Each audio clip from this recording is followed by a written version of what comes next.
Olá, seja bem-vindo ao Legal e Atual, o programa da TV Assembleia que mergulha no universo jurídico e nos temas do nosso dia a dia. Aqui abordamos questões de direito com profundidade, mas de um jeito acessível, pensando em toda a sociedade. Os temas aqui tratados, sempre atuais, são analisados e debatidos com especialistas e personalidades. No estúdio, a entrevista de hoje é com a coordenadora das Delegacias da Mulher no Maranhão, delegada Kazumi Tanaka. O Legal e Atual está no ar.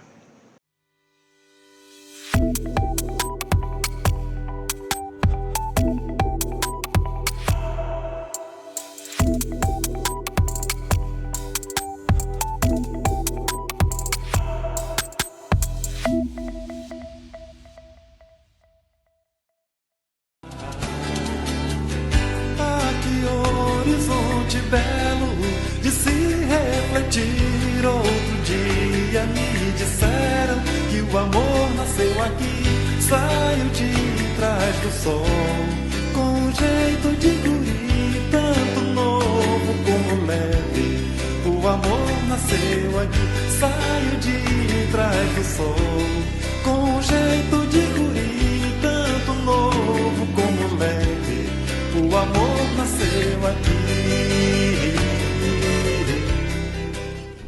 No programa de hoje, está na pauta o enfrentamento à violência contra a mulher, os mecanismos de proteção à vítima de violência doméstica, as políticas públicas em defesa da mulher.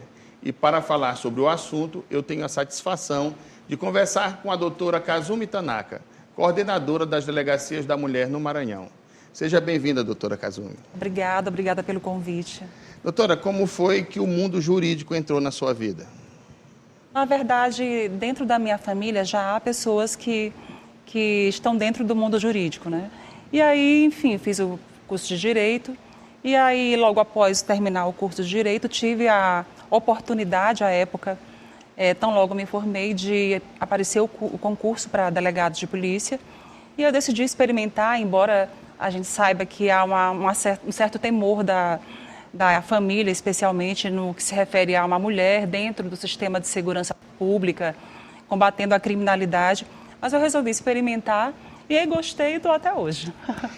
Normalmente tem essa vinculação. Você imagina que polícia combate bandido e tem um enfrentamento direto. E, na verdade, quem faz o concurso para delegado de polícia civil é uma matéria investigativa, é uma área investigativa, não é isso? Exatamente. E, especialmente, é extremamente apaixonante, porque você lida com o crime diretamente, a situação acabou de acontecer.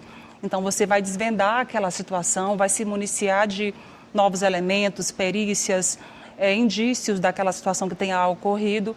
E aí, logrando êxito naquela situação, melhor ainda. Então, assim, não é apenas um retorno de produtividade em números estatísticos. É, de fato, uma resposta tanto para aquela pessoa que teve algum bem violado, como também uma resposta para a sociedade também de ter tido uma resposta eficiente da polícia. A gente sabe das dificuldades que nós temos no nosso dia a dia e, sobretudo, não por uma falta de políticas de segurança pública, mas por várias situações de maneira geral. Mas a gente sempre procura dar o nosso melhor para que a gente consiga atender a população de maneira adequada e fazer com que, de fato, a gente consiga fazer valer a lei. Eu acho interessante que a cada semestre, eu na condição de professor universitário, eu tenho observado aumentar cada vez mais o número de alunas que dizem durante a entrevista que eu faço a cada semestre que pretendem ingressar na polícia e se tornar delegados.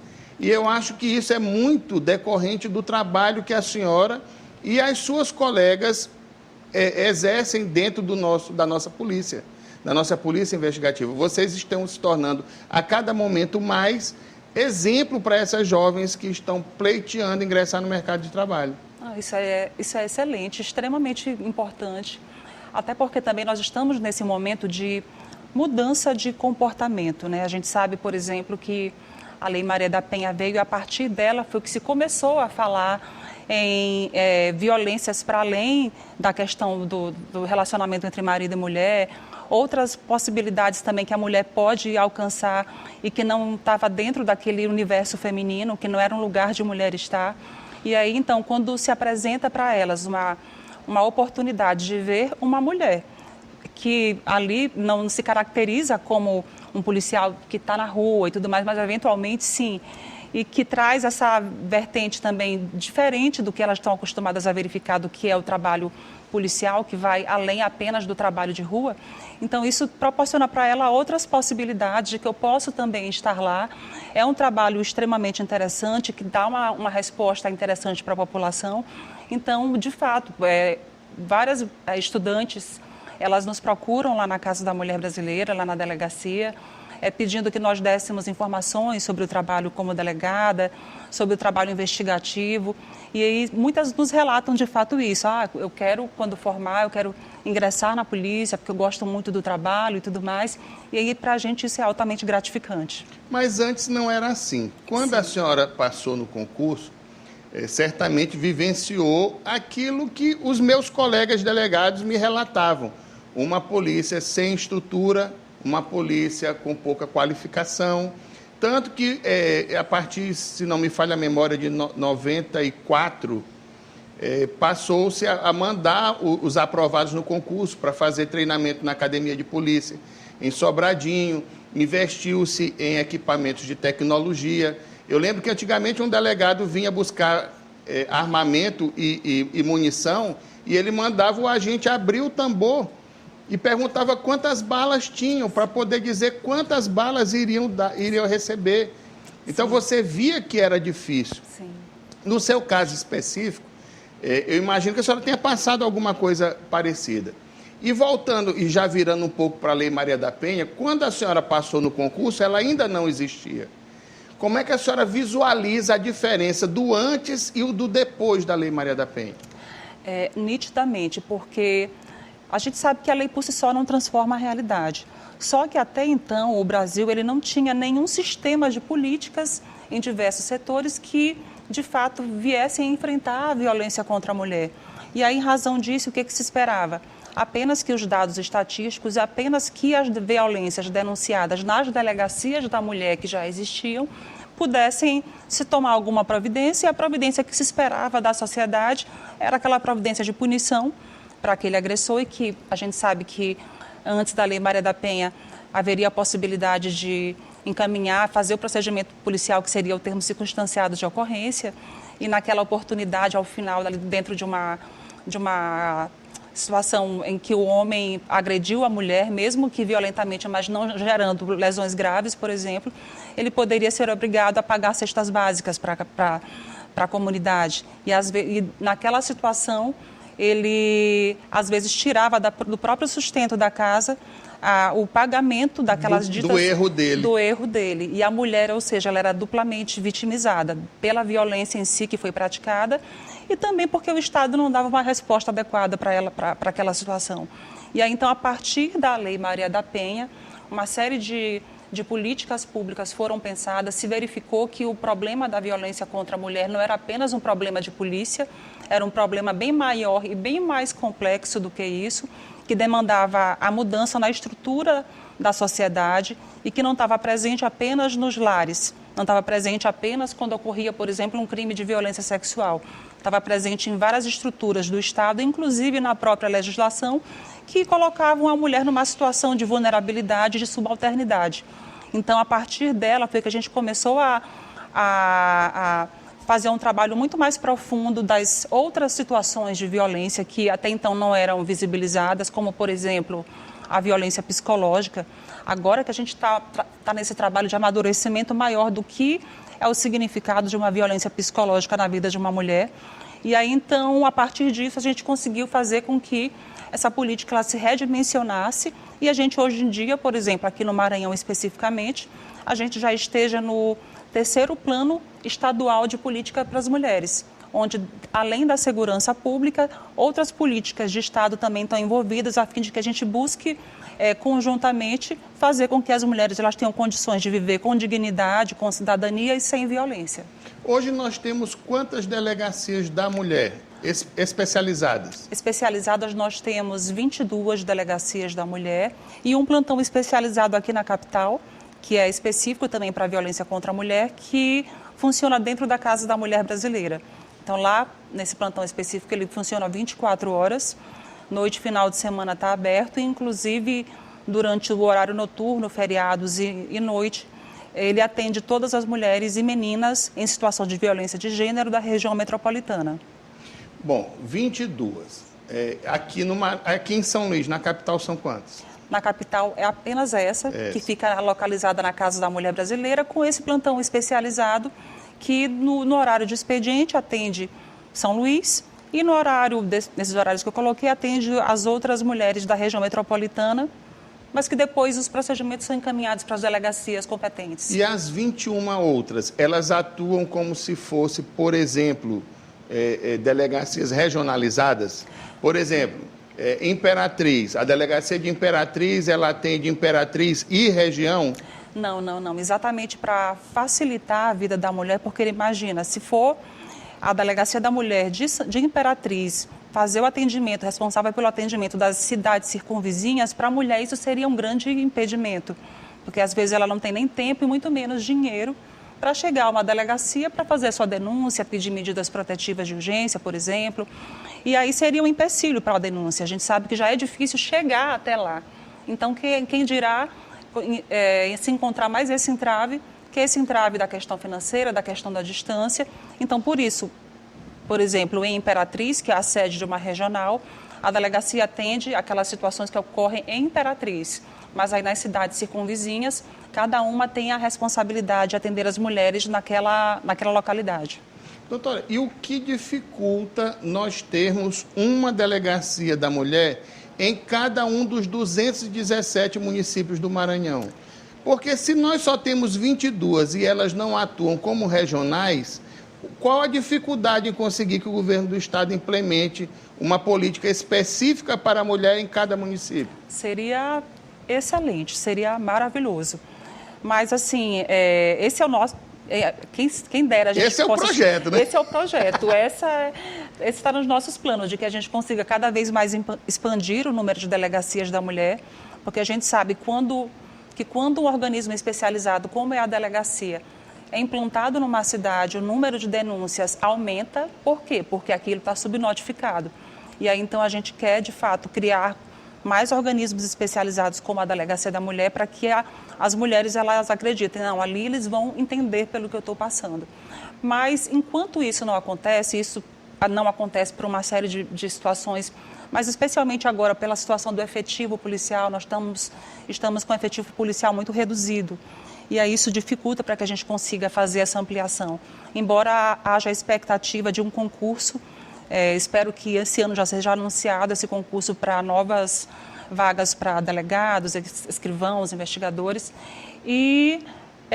Mas a parte disso, enquanto isso não acontece, o que a gente tem feito? A gente tem feito a expansão de núcleos de atendimento à mulher. O que é isso? Nas cidades onde não tem uma delegacia da mulher, a gente tem criado dentro das delegacias comuns daquela cidade espaços de acolhimento da mulher em situação de violência. Então, o que é? Uma sala dentro da delegacia, onde a pintura é diferente, o ambiente é diferente, e aquela mulher, na sua recepção, ela é atendida por alguém da área de psicologia, assistência social, uma profissional do direito, que vai fazer aquele acolhimento inicial, orientá-la para o requerimento de medidas protetivas de urgência e referenciar aquela mulher para que ela tenha o atendimento das outras demandas para além da delegacia naquela cidade. Então, tem a demanda da delegacia, que ali se encerra, mas ela demanda, por exemplo, de um acompanhamento psicológico, porque ela está sofrendo muito em razão das situações de violência que ela vem vivenciando. E aí, então, aquele núcleo ele vai fazer o encaminhamento para o atendimento da cidade onde estiver, vai também fazer o encaminhamento, por exemplo, para o atendimento também pela Defensoria Pública, ou seja, vai adaptar conforme as demandas que a mulher apresentar. Até porque a gente também tem a plena convicção de que, se nós restringirmos o atendimento da mulher apenas à delegacia, o problema vai voltar. Doutora, não seria o caso, e aí fica como curiosidade e ao mesmo tempo como sugestão, conveniar com os municípios para que seja destinado um espaço fora da delegacia para esse recebimento inicial? Eu vou pedir que a senhora pense nessa possibilidade para nos responder, porque nós precisamos fazer um pequeno intervalo. O Legal e Atual volta já.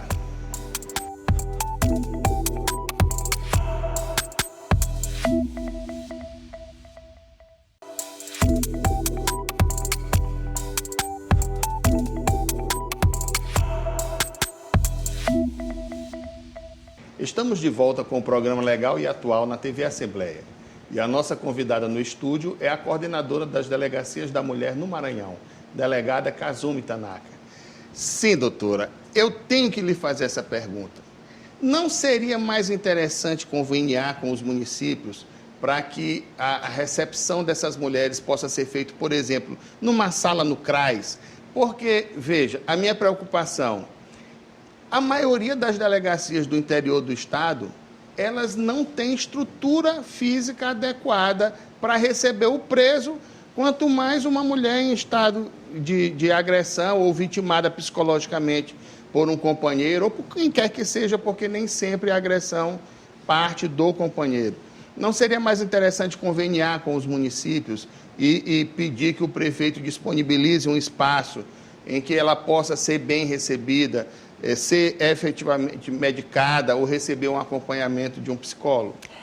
Na verdade, inclusive, alguns municípios até colocaram para nós essa situação. Doutora, e se nós instalássemos essa sala aqui, por exemplo, na Secretaria Municipal da Mulher, no espaço específico da Prefeitura?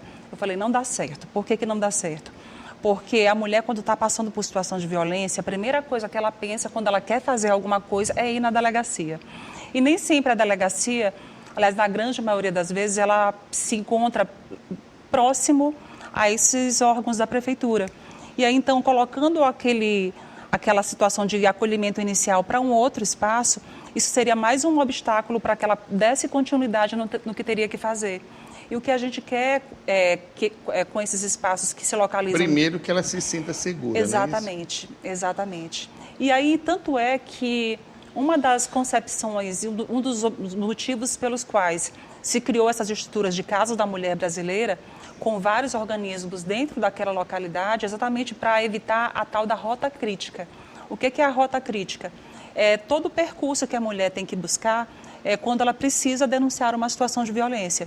Então, a delegacia estava instalada em determinado local, a vara está instalada em outro local, a defensoria em outro canto, o centro de referência de atendimento à mulher em outro canto, ou seja, dificilmente ela conseguia fazer todo esse percurso por aqueles problemas que eu lhe coloquei. Então, assim, colocando tudo num espaço só naquele complexo, se minimiza esses problemas relativos à rota crítica e naquele espaço se tem várias das demandas atendidas. Claro que tem outras para além de lá, mas uma parte daquelas demandas é atendida.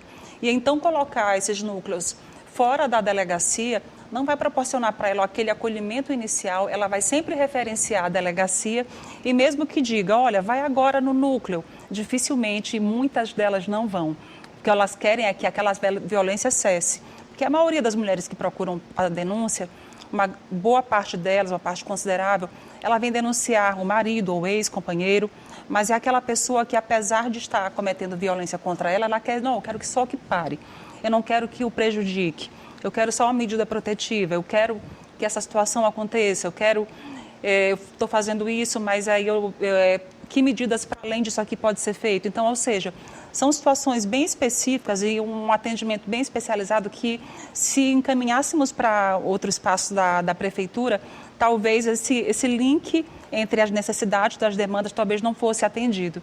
Então, a gente escolheu, não, tem sempre que se localizar dentro das delegacias, exatamente para que a gente tenha essa possibilidade de, depois da delegacia, com esses encaminhamentos adequados, ela tenha a possibilidade de ter mais demandas atendidas. Eu acho a concepção, a ideia da Casa da Mulher Brasileira brilhante. Sim, sem dúvida. Você conseguir manter tudo no mesmo espaço é maravilhoso. Sim, verdade. Nos interiores seria quase impossível, principalmente nos menores, sim, você ter uma estrutura daquela, porque se você só tem uma vara, sim, você imagina essa vara dentro da delegacia, do complexo, porque lá teria que ser reservado. Então, para que, se você pudesse imaginar uma estrutura dessa em cada município, você naturalmente teria que imaginar mais de um juiz por comarca, né, ou por município, o que é difícil para a nossa situação hoje. Sim. Mas é importante que as mulheres que estejam nos assistindo saibam que, em que pese elas não encontrem, na maioria dos municípios do Maranhão, essa estrutura da Casa da Mulher Brasileira, mas a Secretaria de Segurança está trabalhando para qualificar os profissionais que estão ali para fazer esse recebimento, não é isso? Exatamente. E aí também, especialmente, o que nós fazemos bastante? Nós vamos muito para os interiores do estado, exatamente para levar para as cidades, para a rede de atendimento local, essa concepção, olha, a delegacia vai fazer sua parte, mas não é só a delegacia. Cada um aqui, cada um dos órgãos do estado, do município que estão aqui presentes, tem a responsabilidade de também ser multiportas. Pode ser o início do atendimento daquela mulher uma delegacia, a delegacia local, mas também pode vir aquele atendimento inicial da mulher que vai inseri-la na rede de atendimento através, por exemplo, do hospital municipal. Ela entrou, a mulher naquela localização, naquele hospital, muito machucada, pegou uma surra do marido e aí ela não quer, está com medo de ir na delegacia e tudo mais, mas aí aquele hospital, se compreendendo também como fazendo parte daquela rede de atendimento, na verdade ele tem a obrigação de comunicar para a autoridade policial de que aquela situação aconteceu para que tome providência. Então, esse tipo de concepção a gente também tem levado e aí também o que a gente também tem observado e que também incrementa essa ideia de rede de atendimento integral da mulher. Vários municípios eles já instalaram as suas secretarias municipais da mulher, que é exatamente o órgão municipal que coordena a política pública que está sendo desenvolvida no município, a fim de que a mulher ela tenha os seus direitos garantidos. E aí, a partir dessa interlocução que nós temos com as secretarias municipais da mulher, a gente tem conseguido fazer vários trabalhos em conjunto, fazer também campanhas preventivas, ter a informação em maior tempo real de uma situação que foi identificada num povoado X, por exemplo, para que fosse denunciada e que a mulher, por vários motivos, não teve condições de ir à delegacia para denunciar, até mesmo por medo e por outros fatores. Então, esse tipo de consciência a gente tem buscado fazer esse trabalho, não apenas no sistema de segurança pública, mas também a própria Secretaria de Estado da Mulher, o próprio Tribunal de Justiça, Ministério Público, Defensoria, a gente tem sempre buscado incrementar esse tipo de trabalho para que a gente consiga ter mais braços, mais pernas para poder identificar os casos e tomar providências. E até porque também no nosso estado particularmente, a quase que totalidade das mulheres que foram assassinadas em razão do feminicídio, elas não tinham sequer um registro de ocorrência. Elas não tinham um BO registrado, elas não tinham um pedido de medida protetiva de urgência. Então, ou seja, a gente não teve condições de intervir preventivamente para evitar o feminicídio, porque em nenhum momento o Estado foi comunicado. E o que a gente quer com esse trabalho preventivo de levar essa informação, fazer esse estabelecimento de conexões com a rede, é exatamente fazer com que as pessoas também compreendam. É uma responsabilidade da polícia, mas também é meu como representante do município, como representante do Estado, mesmo que não trabalhe num organismo especializado, mas também é meu individualmente. Né? Porque, por exemplo, pegando essa situação das mulheres que são assassinadas em razão do feminicídio, a gente sabe que o feminicídio ele é o resultado de uma série de outras violências anteriores que foram praticadas, a grande maioria deles, e que as pessoas sabiam que ali estava muito errado, que aquela mulher estava isolada, que ela vivia o tempo todo com tristeza, que os filhos choravam, que ouvia gritos de dor, mas as pessoas não interviram o suficiente ou para acompanhá-la e dar apoio necessário para denunciar no organismo, ou então, se não, para a pessoa mesmo. Dizer assim, olha, eu me incomodo com aquilo, eu não aguento mais ver aquela mulher passando por sofrimento e eu vim aqui na delegacia denunciar aquela situação. Talvez se tivesse esse tipo de intervenção, dando apoio para a mulher. Olha, eu estou contigo, vai lá que a gente não vai largar a tua mão. Ou então, olha, eu vim aqui denunciar uma situação porque eu estou muito incomodado com isso. Talvez aquela vida daquela mulher fosse ser salva. Doutora, é claro que o combate à violência doméstica, ele é uma sequência de atos, principalmente quando você consegue detectar esse crescimento natural. Mas existem outras situações em que casos esporádicos levam ao feminicídio ou mesmo à violência física contra a mulher, como, por exemplo, no caso de estupro. Eu lembro que muitos anos atrás, nós tivemos aqui no Maranhão o caso de um estuprador chamado Valnei Atan Magalhães, que ele, numa sequência de uma semana, ele fez um estrago aqui na capital. E, na época, chamaram o delegado Luiz Moura, então delegado de elite da polícia, e disseram, tem que trazer.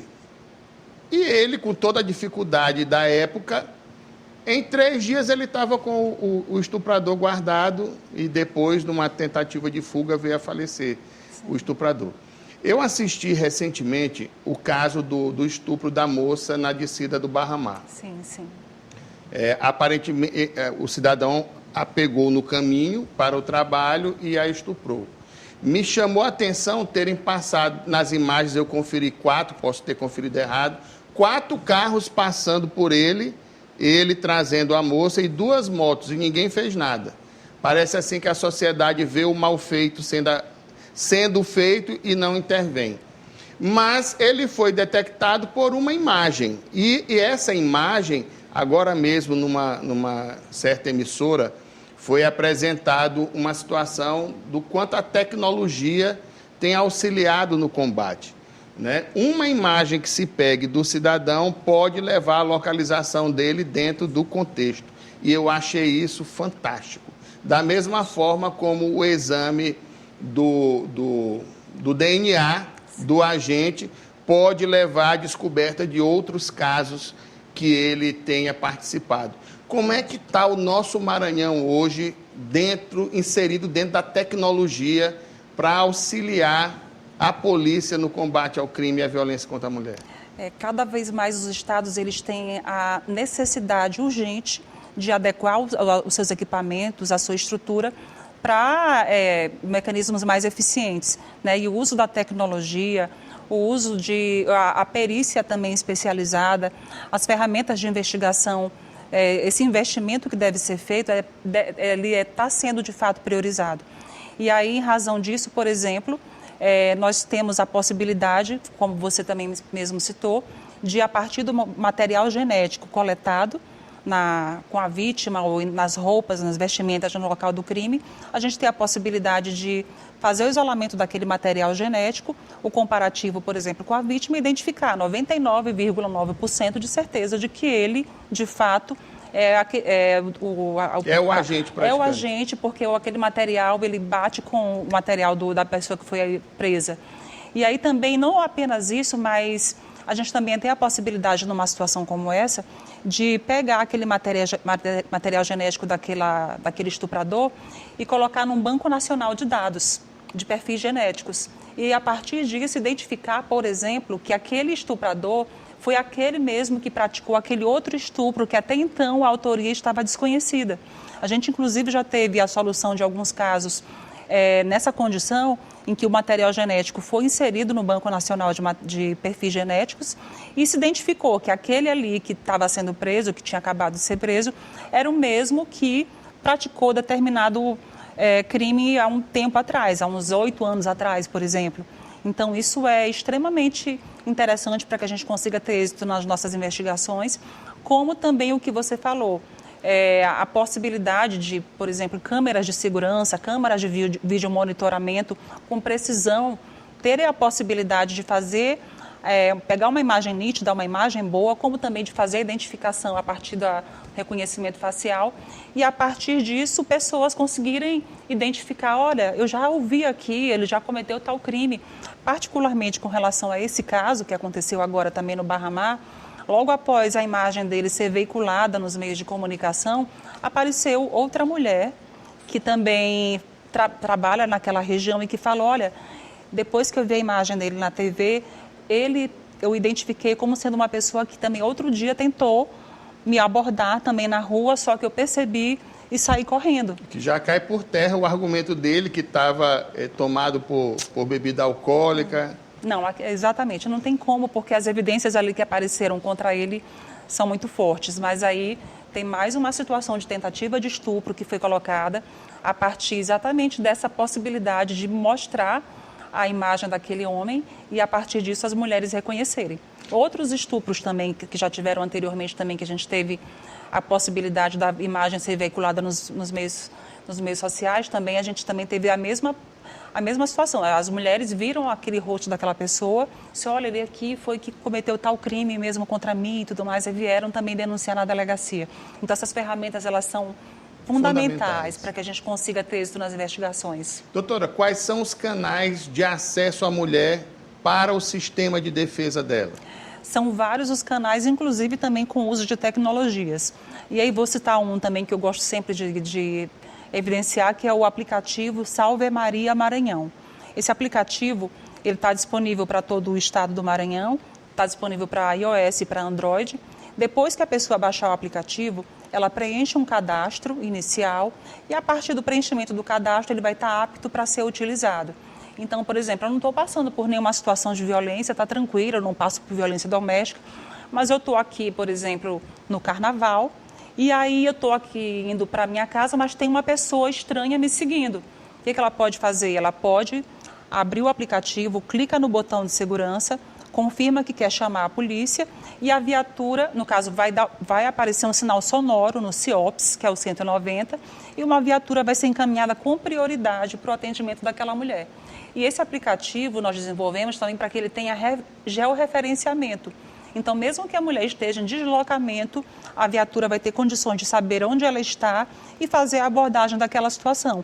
Então, ou seja, é um mecanismo muito mais ágil, muito mais célere. Por quê? Porque eles sabem lá no CIOPS que quando o aplicativo Salve Maria é acionado, uma mulher está em situação de perigo. Então, eles já sabem que é essa a situação que está acontecendo, então eles mandam com prioridade para o atendimento e várias cidades do Maranhão, também do interior do estado, já dispõem também dessa tecnologia para utilizarem. Tem algum telefone que possa fazer também? Também tem o telefone também para quem, por exemplo, quer ajudar, mas não quer exatamente diretamente estar participando daquilo. Tem o número 181, que é para denúncias anônimas. O aplicativo Salve Maria Maranhão também tem a possibilidade de fazer denúncia anônima. Tem também a possibilidade, além do 190, nós também temos o pedido de medida protetiva online. E esse pedido de medida protetiva online, em qualquer lugar do estado, está disponível na página do Tribunal de Justiça, onde lá tem uma caixa azul escrito Medidas Protetivas de Urgência. Está disponibilizado no site do Ministério Público também, na página inicial do Ministério Público, e também no site da Defensoria Pública também está disponibilizado. Vamos botar na OAB também. Na OAB também seria super importante. Doutora Kazumi, muito obrigado pela sua presença, foi extremamente esclarecedor.